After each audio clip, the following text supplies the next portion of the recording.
என் பெயர் எஸ்.ஆர்.என். குமார்.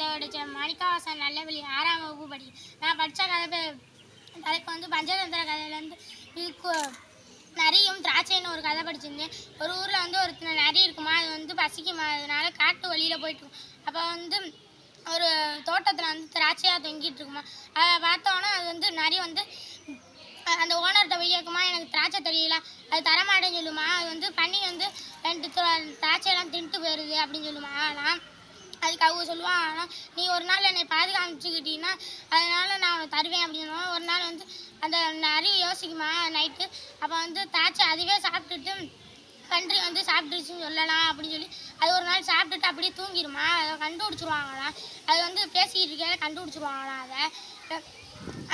அதோட அடுத்த நாள் வந்து கேட்பாங்களா, எங்கே திராட்சை அப்படின்னு கேட்கல. அது வந்து நான் தூங்கிட்டேன், பன்றி சாப்பிட்டுருச்சு அப்படின்னு சொல்லும். அது வந்து சொல்லுமா, நீ யோசனைப்பட்டதெல்லாம் நான் கேட்டுக்கிட்டு தான் இருந்தேன், நீ என் திராட்சையெல்லாம் தின்னுட்ட, இதுலேருந்து என்ன தெரிஞ்சுக்கிட்டோம்னா எல்லாருக்கும் உண்மையாக இருக்கணும்.